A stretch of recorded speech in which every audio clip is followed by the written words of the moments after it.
All right. Hey, everyone. How you doing? My name is Nick Catrone from Siemens. I'm a business development manager for covering New York and Long Island. Here with us today, we have Matthew Breitel from JB&B and Nathan Stodola from IWBI. And today we're going to be giving a presentation on well buildings and what you need to know if you're an engineer designing a well building. So this is just a reminder, if you can go back one, just a reminder that this is an AIA accredited presentation, and if you wait till the end of the presentation, you'll fill out a survey so that you can get your PDH credit. But again, just wanted to present, just introduce our presenters, Nathan and Matt. And as we kick off well buildings for engineers.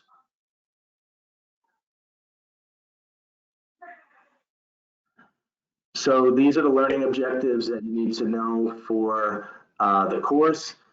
And I'm going to pass this one off to Nate so that he can get us started. Great, thank you, Nick. Welcome, everyone, and I'm happy to be presenting about the well building standard. My name is Nathan, and I'm Chief Engineer at IWBI, and I lead our standard development team. The goal of the well building standard, and really all of the products here, including the well health safety rating and our supporting credentials like the well AP, is really to create spaces and places that have a positive human experience that can increase the health and the well-being of the occupants. And we approached this with really a holistic, comprehensive approach, looking at a number of different topics, including starting at the top and going clockwise, community, movement, thermal comfort, mind, acoustics and sound, materials, air, water, then inside, nourishment and light. And as Matt will talk about later, many of those are not something that you'll be worried about as engineers, but it does speak to the overall look at the way we cover the topics within our programs.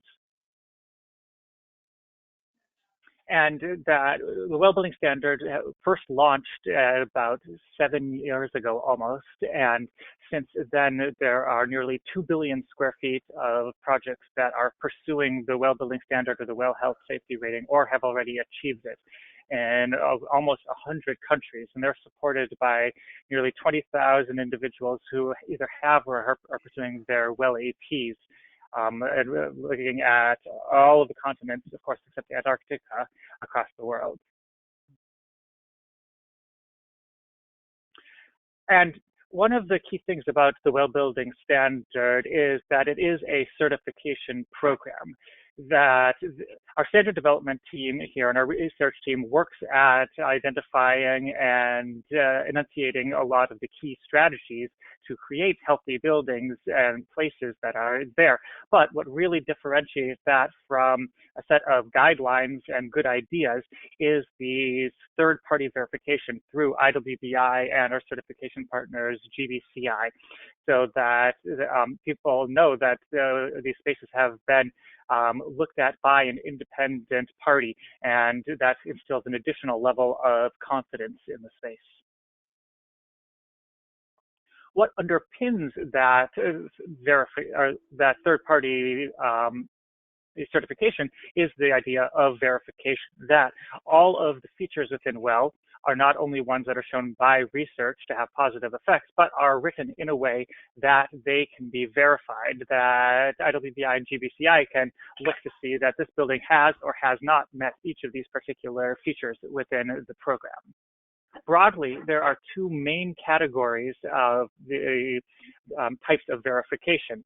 It could either be documents that the project team submits as part of the certification process showing what's going on in the place, or it could be some on-site assessments from a performance testing agent who actually visits the space to look at the conditions.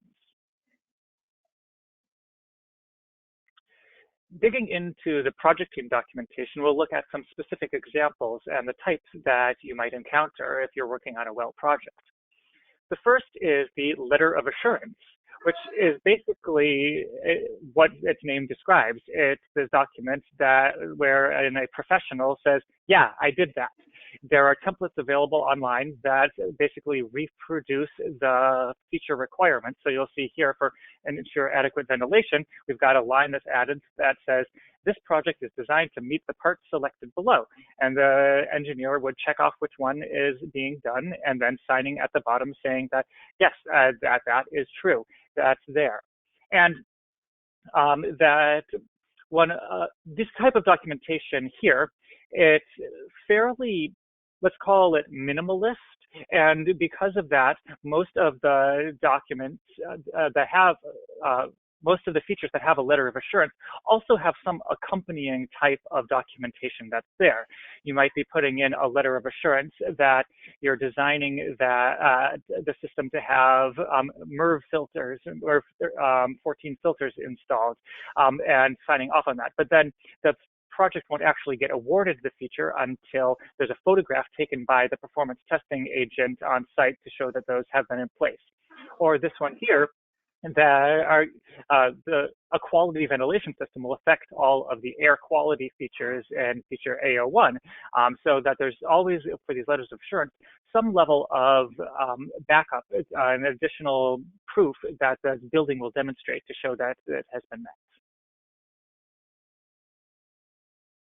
Another type of document is the technical documents, which is kind of like a catch-all for all types of specific documentation where we might want some more information, like a mechanical drawing, a daylight modeling report, or it might be where we want some specific information that's either required to evaluate that the feature has been met, or that it would be used as part of verifying the on-site measurements.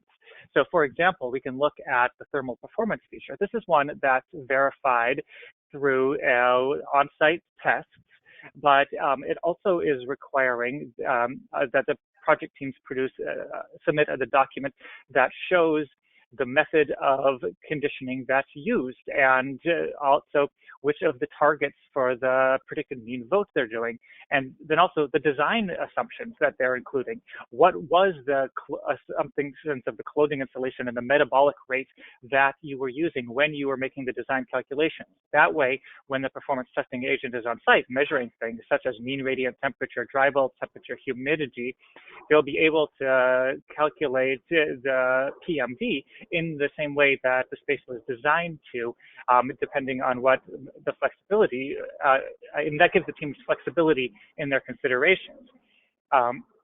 Over the years, we've heard project teams say that, oh, well, people here wear polo shirts and that has this CLO value, or people take lots of walking meetings and that has this metabolic rate. And we encourage that type of thinking from projects, but the important thing is that it's documented ahead of time so that the assessor can appropriately evaluate it. I call it the difference between throwing a dart and hitting 4 and saying, I meant to hit the 4, compared with saying, I'm going to hit that 4 and throwing the dart and then hitting it. So the technical documents require a little bit more detail than the letters of assurance, but there's not a lot of them that are required. Looking at the other column, there is the idea of the verified performance through the on-site tests by the performance testing agent. So this includes looking at the particulate matter, the VOCs that are there, the ozone levels, water quality samples for several dozen parameters there, looking at light levels, whether that's for visual lighting or if the project team is pursuing the circadian lighting feature. We just went through some of the considerations for thermal comfort. And then finally, there's the acoustic measurements. And then, as I brought up before, there are a number of features, and some of these are relevant to an engineer, like the filtration one that I brought up, where it's signed off and then there's a photo that's taken. And there's actually a number of other features, like adjustable sit-stand desks. That requires an LOA saying that that's been met, but then the testing agent would also take photos showing that were they able to find any adjustable height desks as part of that to, again, back up that LOA that was assigned. And all of this work here goes towards the certification. That's why you go through all of the work on documenting the success of this. And there's two main types of features within the well building standard, the preconditions and the optimizations. So every precondition, if it's applicable to your project, they must meet. So it's non-negotiable there. They are mandatory. And there's each feature, each concept of those 10 concepts has a different number of preconditions that are there. And then beyond that, there are a number of the optimizations. No single optimization is ever required, but you're going to need to, the project team will need to pick out some of them to pursue, because that's what have points. They're worth 1 to 4 points each, and to get to bronze, you need to get 40 points from them. So when you meet all of the preconditions, you've basically made it to 0 points, and now you've got to get up to 40, 50, 60, or 80 points. And if you're looking at getting a higher number there, then you may even need to be looking at the having some minimum number within each concept, so that it's a real distributed approach to the health and well-being that's there.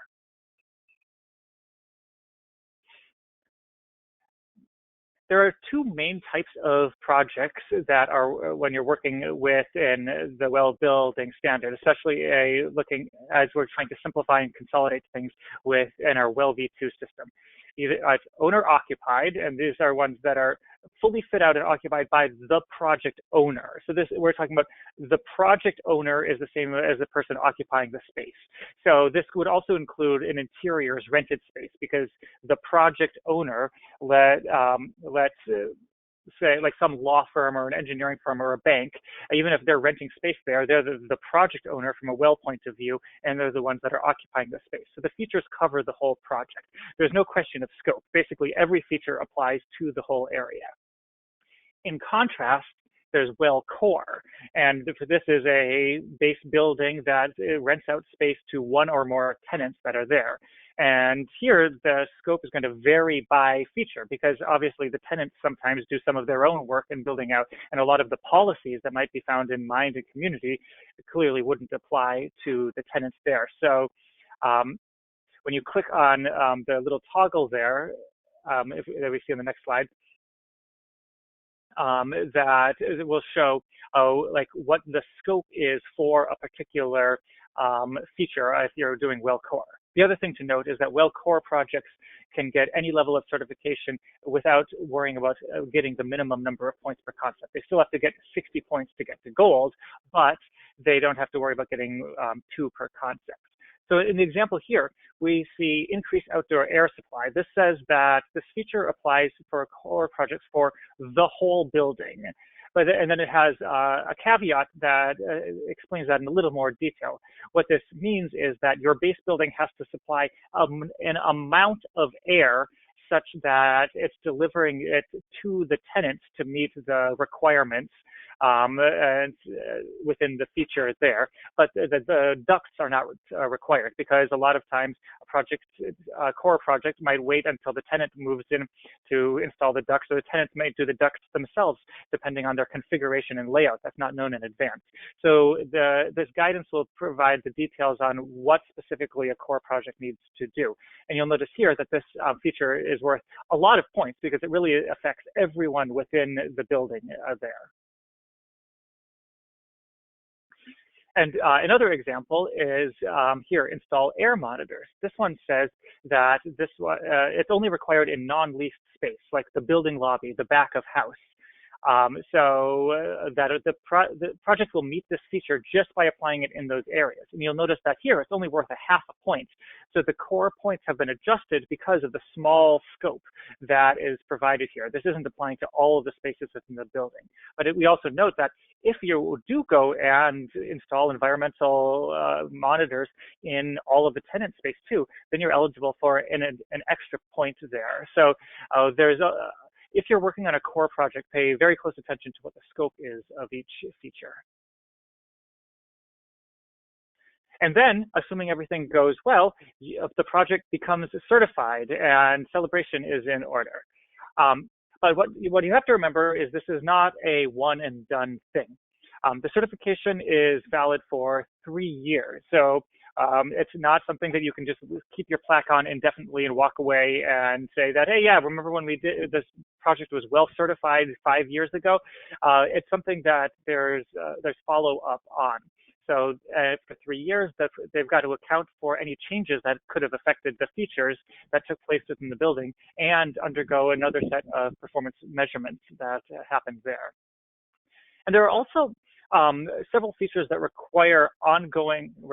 have ongoing requirements.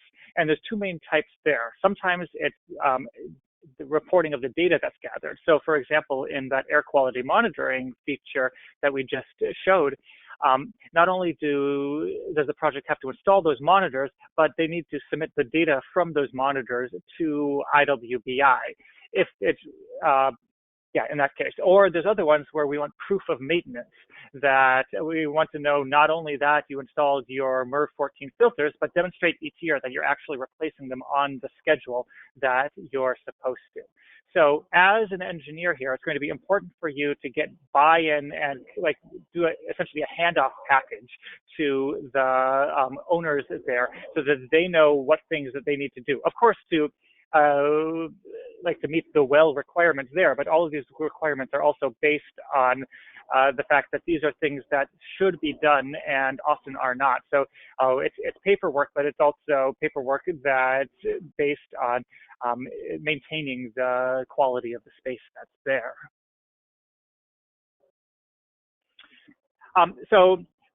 Here are some of the examples of some of our projects that have been certified so far, which and they've been working on some of their own studies or questionnaires to see how how effective it was. Was it something that they do as well?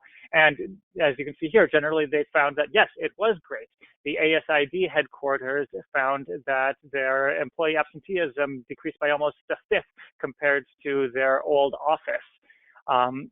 Kundal, a big engineering company based out of the UK, focused a lot on their air quality measures there, and that they're saying they're saving probably about $250,000 a year from the better performance of the staff, and that it only cost them under 4% more. So yeah, they paid themselves back in less than 2 months there.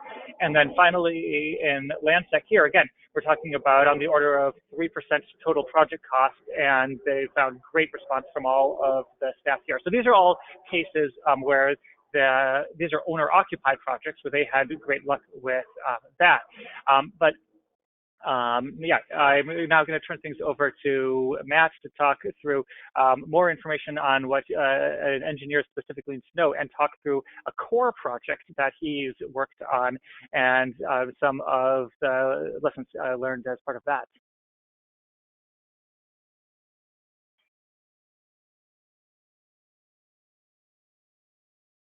I think you're muted, Matt. Age-old Zoom mistake. Hi guys, good afternoon. My name is Matt Breitel. I'm an associate at JB&B, and as Nathan mentioned, I'm going to talk a little bit later about a core project that I worked on over the last number of years that was well certified, or is on its way to being well certified. So first and foremost, you might have well come up in a project meeting for a project you're working on. It might be a project you're just starting where the client starts talking about well, and you might say, I've never heard of this before. I might be scared of it.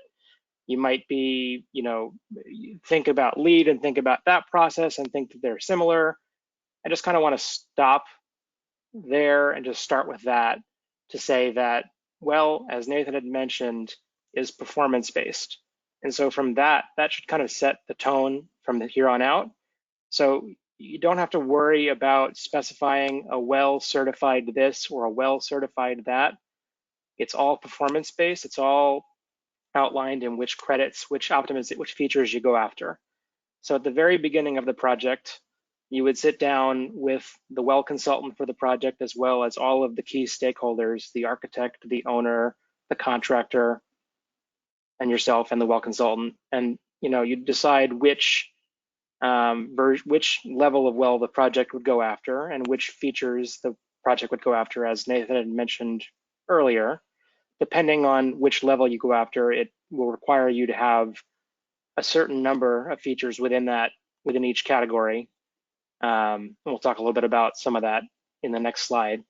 But again, up front, everyone is kind of aware of the features that the project is going after. And then from there, I'm going to distill it to say it's as simple as kind of understanding those features, asking questions, clarifying questions to the well consultant as it relates to your design, and then baking them into your design at the beginning of the project and kind of as you work out. Some people might have, in today's time of COVID, might have someone say they're interested in well on a project that's already kind of ongoing, and maybe that project has lead already in it. You might be surprised to think that there might be some things you might be already doing. So I can say that, and we'll talk a little bit about synergies with lead in particular, there are some crossovers that can help in that regard. I'll tell you about the project that I worked on where we had kind of a different story, but something kind of similar as well has evolved as it's kind of moved up in life. So kind of broad strokes at the end of the project, as Nathan had mentioned, from a documentation perspective, it's not as arduous as you might think. It really, from my experience, was you provide a full set of your drawings, you work with the well consultant to sign an LOA, like what Nathan had mentioned earlier and like what's shown on the screen now, for the features that apply to that. You provide technical documentation where applicable, and any kind of letter that you provide for anything like that, for some backup documentation. And that's really it from the documentation perspective. A lot of it happens in the field with field verification and performance testing. Things that have to be kind of discussed up front with ownership, with the person that's going to be maintaining the project. So Nathan had used the example of filtration. That's a perfect one, not just to say that the filters are going to be replaced on time, within the regular maintenance schedule when they become dirty, but also to say that the specific filter that is required for lead, the specific MERV rating of filter, is replaced with the same MERV rated filter down the line when replacement comes due. Because the owner has to build that into their operational expenses, so they have to be aware up front that that's something that they know they have to do, and it's not a surprise later when someone comes out, goes to check on the filter, and it's a different filter because someone was trying to save some money and didn't realize that that was important, right? So from here, we're going to talk about, don't get scared. This is half of the well features in the version 2 standard right now. I tried to simplify it a little bit, and I'm not expecting everyone to read this, but the items that have little red arrows next to them are the ones that you likely will have to pay attention to as it relates to an MEP engineer design firm. And then to distill it further, the items highlighted in yellow are the ones as a mechanical engineer working on the HVAC side you might pay attention to. That's not to say that in the other 5 categories there aren't anything for you to do, and I'll show you what the other five categories are in a minute, but this is air, water, thermal comfort, light, and sound. So those are the 5 categories. Again, this is about occupant wellness, which is why a lot of the onus, a lot of the features don't always fall into the engineer's category. A lot of it falls into the architect or the owner or the contractor as well.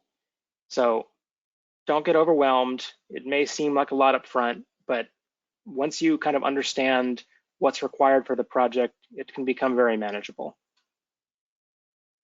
These are the other 5 categories: movement, material, community, nourishment, mind, and innovation. There may be 1 or 2 things in this related to some of these features that you might have a hand in, but largely these are related to other stakeholders on the project. So as I had mentioned earlier, there is some crossover with lead if you're already doing that as it relates to well. As I had mentioned earlier as well, it's important to understand that well is about occupant wellness. And as most people know, lead is about sustainability in the built environment. It's about the way in which you build, more so than it is about the occupants themselves. But there are some lead prereqs, and credits that are aligned or are completely equivalent to some of the well preconditions and optimizations. I've listed them out here. This is well, the IWBI has a very comprehensive document on their website for the different versions of LEED, whether it's interiors or BD&C or whatever, compared to which version of well your project is going after, whether it's version 2, version 2 pilot, interiors, core and shell, whichever version applies to your project. There's a document that aligns each of those versions of LEED to each of those versions of well that can give you a lot more clarity. This slide is really just meant to distill that into a little bit more digestible content for the purposes of today. And the alignment, as you might expect, relates to IAQ, indoor air quality, and commissioning, thermal comfort, and lighting, and some acoustical items as well. So no surprises there, as those categories in LEED directly tie to occupant wellness. So now we're going to talk about a project that's near to my heart, One Vanderbilt. It's a 1,401 foot tall commercial building in Midtown Manhattan. It's 1.6 million square feet. It's directly adjacent to Grand Central, if anyone's been in Midtown lately. It boasts connections to Grand Central, Metro North, the subway system, as well as eventually a connection to Long Island Railroad when East Side Access opens up. It also has a tenant-only amenity floor, Daniel Boulud's new restaurant, which is opening up later this month, and an observation deck, which will open later this year. It was reported recently that the building is now 79% leased, and the owner has said they anticipate being 90% leased at the end of the year. We'll talk a little bit at the timeline in the next slide, but what I first want to say is that at the beginning of this project, it was kind of outlined that the owner wanted to go after well, and we were already going after LEED. And at the time, well version 1 was the standard of the day. So that's what we had kind of done our alignment to and kind of designed against. As we were working through the design, IWBI came out with the version 2 pilot, and ownership asked us to take a look at that to see if we could slide into the version 2 pilot from version 1 without having to, jump through any giant hoops.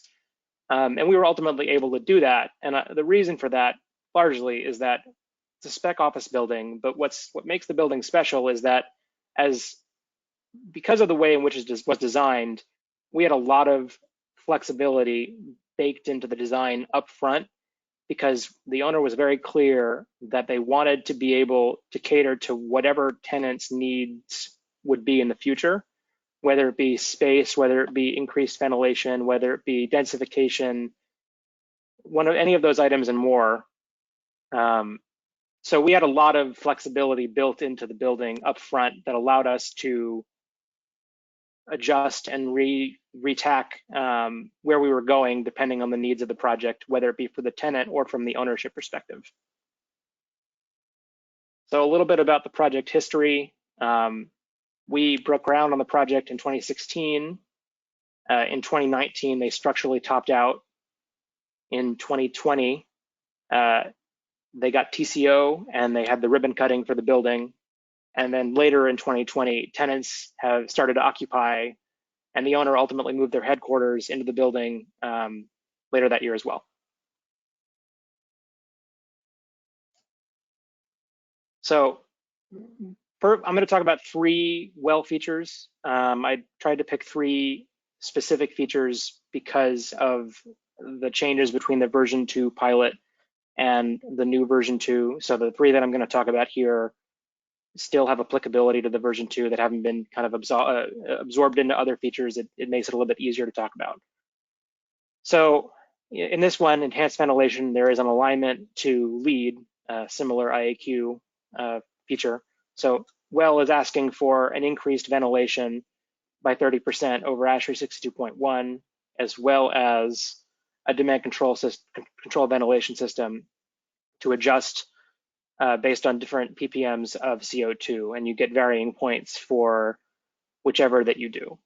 As a core and shell building, One Vanderbilt, like I said earlier, was trying to provide lots of flexibility for tenants.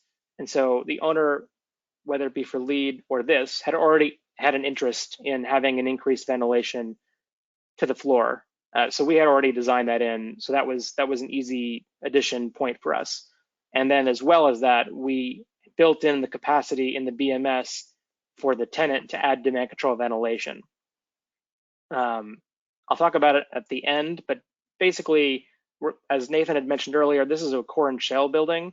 So the tenants aren't obliged to do well, but some of these things, some of these features like I'm talking about right now, can be used in a tenant fit out if the building itself is well certified.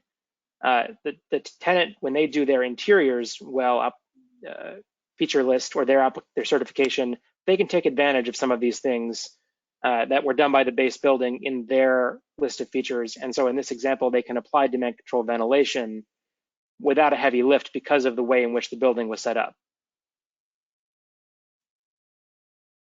So another feature that is, a hot button topic these days is filtration. So for, again, being focused on occupant wellness, this feature is really focused on indoor air quality as it relates to outdoor air quality. And so it's talking about providing a certain level filter based on the outdoor air particulate matter levels that are measured up front and kind of determined up front. And so for us, for our project, it was a minimum MERV 12 filter. And then they also would like that there's pressure sensors built into the air handling unit so that it signals when the filter is dirty and needs to be replaced. So at our project at One Vanderbilt, as a base building design intent, we put MERV 15 filters in to each air handling unit. We also, on the outside air units, programmed in space for carbon filters, should there be a need for VOC reduction as well as, and this is in every unit because the building is a local floor air handling unit as well as a central outside air system setup. We also programmed in the space for future UV filtration if necessary by the tenant as well. Those are both things that are now well features that people can go after, that the building has flexibility on for someone to come in and say, I want to go after this. I want to add this IAQ enhancement to my space. We have some capacity to do that as well. In addition to that, given the way that the climate under indoor air quality is going right now, the owner wanted to present themselves as best in class.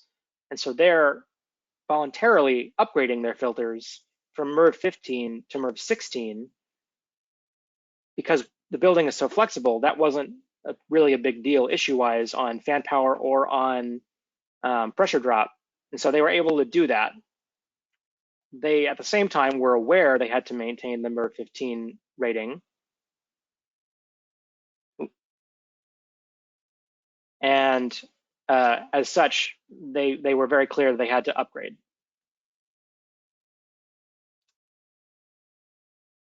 The last credit I'm going to talk about is moisture management. This really isn't about HVAC, but it's something that is important, and I think it bears mentioning as it relates to both operation and maintenance of the building as well as from an MEP engineer's perspective. So this one is about providing an ability to shut off a water flow to a hard pipe fixture like a toilet or a sink in the event of a leak to prevent water damage and prevent any kind of mold or anything like that from happening. So this is a feature where the owner came to us up front before we had gone down this road and said very clearly that the kind of service they wanted to provide to their tenants, they needed to be able to get to shut off the water in a bathroom without the use of a ladder, without having to go find anything special. They needed to just be able to do it. So we built in coordination with the architect, a special access door behind a tile that blends in with the bathroom architecture that leads to manual throw isolation valves for all of the domestic water in each tenant restroom. The owner was extremely happy with this solution because it provided everything they needed from an operation and maintenance perspective. And yeah, it's not something that I think that we would have provided if not for well, and also as it relates to their operation of the building. So that's why it's really important to involve the owner in this process, because not only are there things that they need to be aware of from a maintenance perspective, from like, you need to replace this filter with the same filter, and so don't cut that out of your OpEx budget.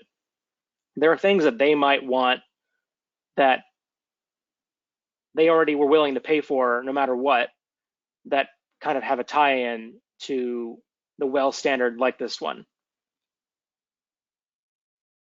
So to sum it up, the project went after LEED as well, pun intended. And we were striving for LEED version 3 Platinum, LEED version 4 Gold, and well version 2 Pilot Platinum. We received some initial notice that the documentation phase of the well standard had gone successfully. And so now we're waiting on the performance verification to come back, but we're on track to achieve well Platinum at 1 Vanderbilt. And with that, we have Nick. Any questions?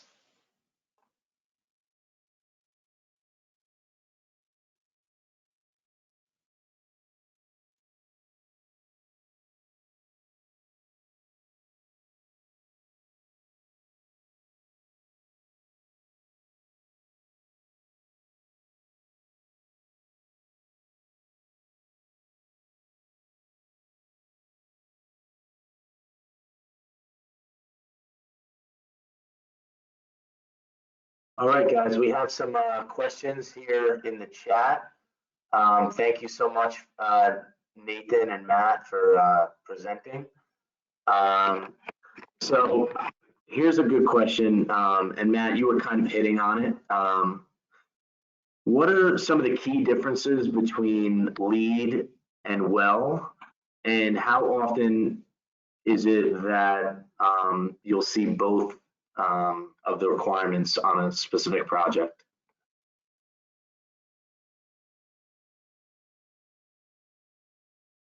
So, I mean, I can speak from my perspective, but Nathan, go ahead. I think you probably can, provide some insight.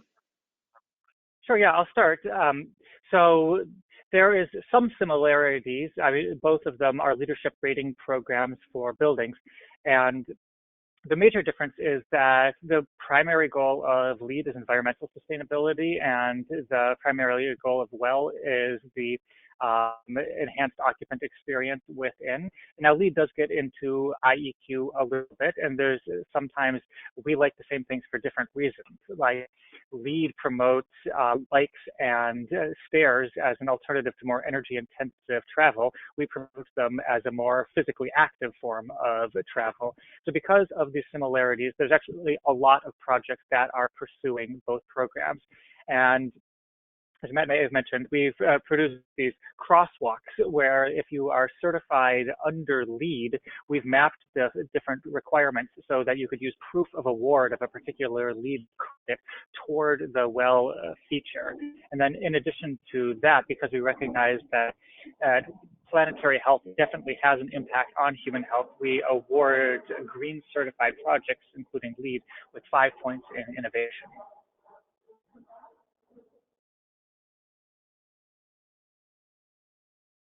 Yeah, and just to add to Nathan, I've also done an interiors well project, and in that example, the client was very interested on well in particular because of occupant wellness, but they were not interested in pursuing LEED.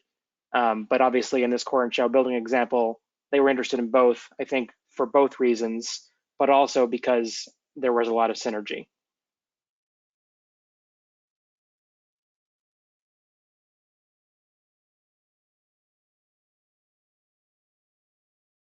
Okay, so another question. This is from Natalie.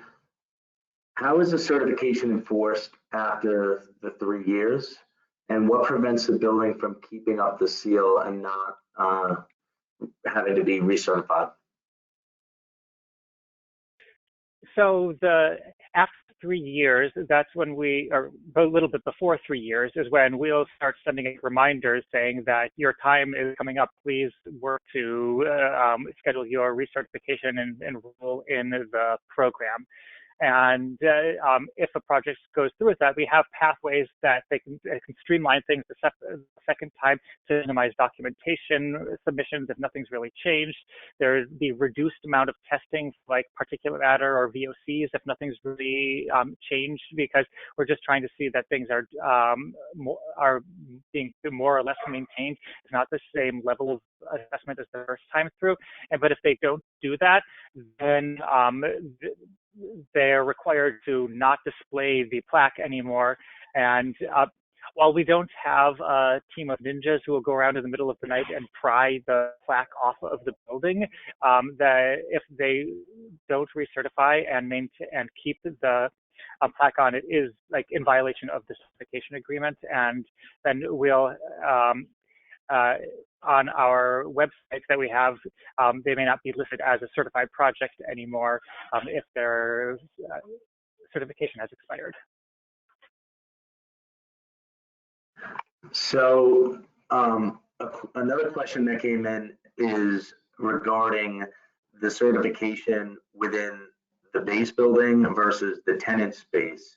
And if you wanted to upgrade or get a well stamp for the tenant space, do you have to upgrade the base building systems, or does the base building have to comply as well? Matt, you want to talk about that with the interiors project that you did? Yeah, so in the example of the interiors project that I did, it didn't require that, but just to talk about it more broadly, it depends entirely on what you're going after, the way in which you're trying to do it, the features you're trying to get right. So it's hard to answer the question kind of with a global answer, but to say kind of broadly, you can approach, and Nathan can chime in after I'm done, you can approach the interiors project from the lens of the things that the interiors project can change, basically. So you have to meet, there are certain prerequisites that you have to meet. And so if those are a roadblock from a core and shell perspective, then you may run into an obstacle. But I don't think that it's structured that way. I think it's structured basically to allow for interiors projects to go after the well standard independent of the base building, though if the base building itself has a well certification, it can use some of the things that were done by the base building to their advantage and take credit point-wise for some of those items. And there's another, Dathan sent it to me earlier this week, the IWBI has another document that talks about that as well. So there's a lot of handy documentation on the IWBI website if you're going down that road of trying to fit out a space in a well-certified building. But if you're trying to fit out a space in a building that isn't well certified, which is what my interiors project was, it just happened to be that the interiors project was a developer project, and so they had control of the building and the interior space, but we didn't alter the base building systems to do it. Exactly. If you're in a building that's barely meeting codes, you can probably scrape by the preconditions there. But for the optimizations, you might want to focus on more policy-based ones, like looking at the nourishment concept, on HR policies in mind and community to get your points. But if you are in a certified core building, you actually get a discount on the fees that you're submitting. And through this interiors in a base building alignment document that we released this year, it tells you which features the base building has achieved that you are allowed to basically automatically claim and not even have to worry about submitting documentation for.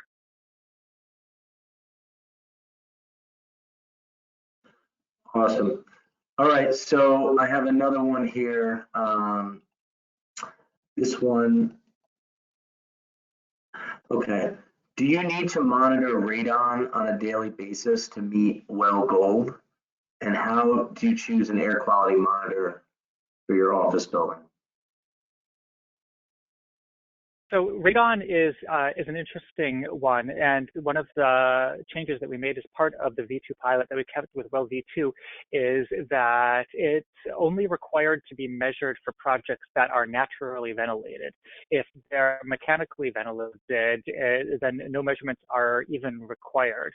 Radon is the second leading cause of lung cancer in the United States, but almost all of those deaths are from single-family homes that do not have a ventilation system, and most of the remediation that would be installed in those cases is some version of like sealing the walls and installing some kind of ventilation system that's there. And there's been a lot of studies that have shown that mechanically ventilated projects have almost undetectable levels of radon compared to nearby naturally ventilated ones.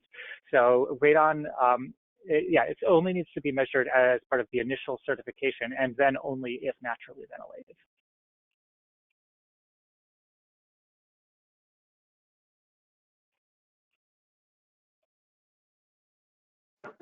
Okay, another question has to do with the exposure of well buildings, and if there's a almost like supporting data for building owners as proof for why a building owner should upgrade to well, as it regards to, you know, maybe bringing tenants into the building and being able to charge, you know, higher rents.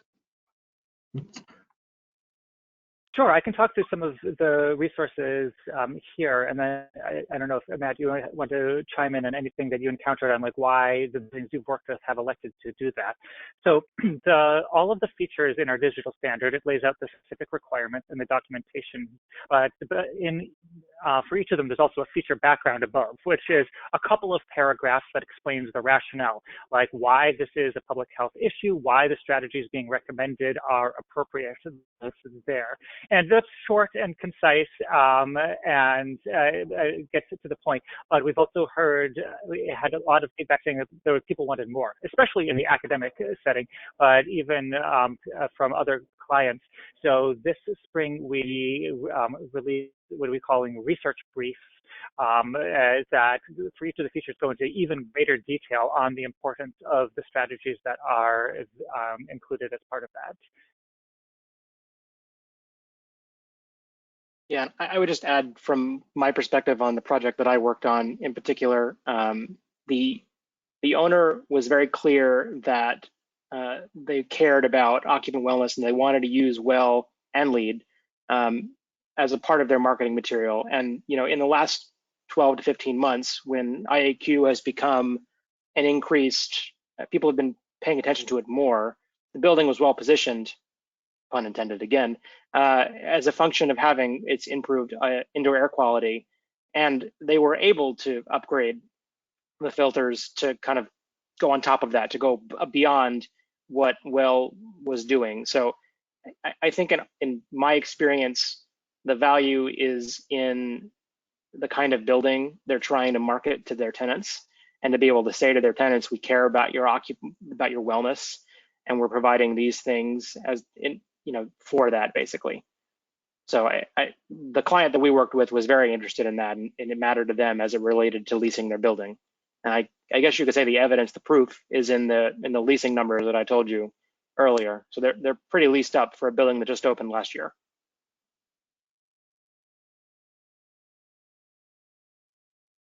I have another question regarding One Vanderbilt. Are the tenants in that space also well certified as well? The tenant spaces are not required to be well certified. On the base building team, I don't know if any of them are going after well certification, but you know, they can take advantage of some of the things that we've done, and also some of the flexibility that we provided in the base building, like the ability to install UV filters and carbon filters. I can tell you that I don't think a particular tenant is installing UV filters in the way in which we had thought that we might do it, but we had designed the mechanical room in such a way that it enabled them to install UV filters to get the right dosing and the right resonance time that they wanted to improve IAQ from that perspective. I don't know if that tenant is going after well certification, but everybody, I wouldn't say everybody, but a lot of people today have an increased focus on indoor air quality in general for obvious reasons. So I think people are taking advantage of the building's flexibility in that regard to either upgrade their filters, upgrade with UV filtration or carbon filtration as well.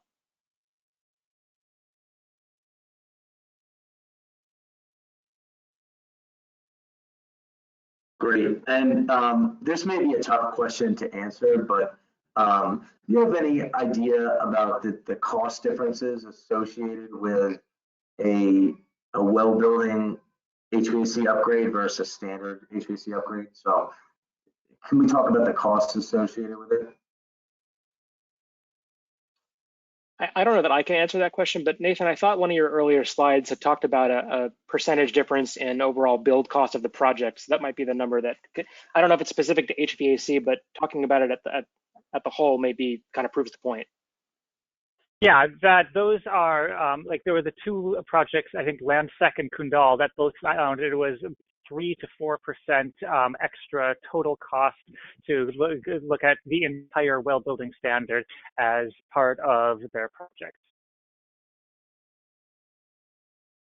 So HVAC, as I was talking about at the beginning, the HVAC component is not the meat and potatoes of the well building standard. It's a function. It's a part of it, right? It's an important part of it, but it's not the whole standard. And so it's a fraction of that number, as it relates to the project at large.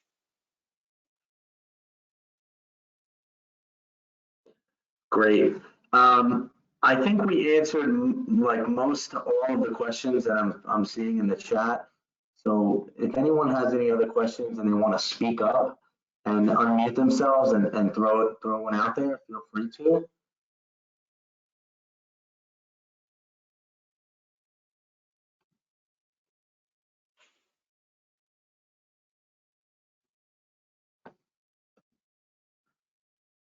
Anyone? Oh, I think I got one in the chat.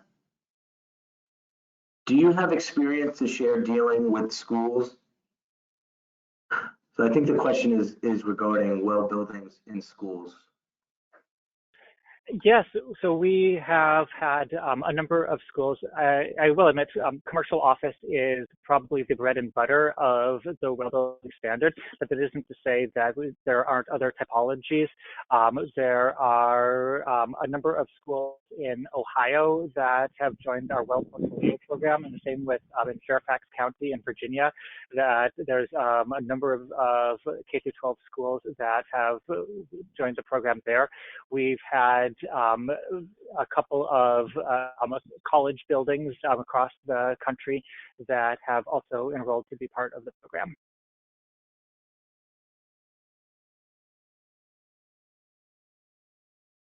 Okay, that looks like that's all we have for questions. You guys have any final remarks? Matt, Nate?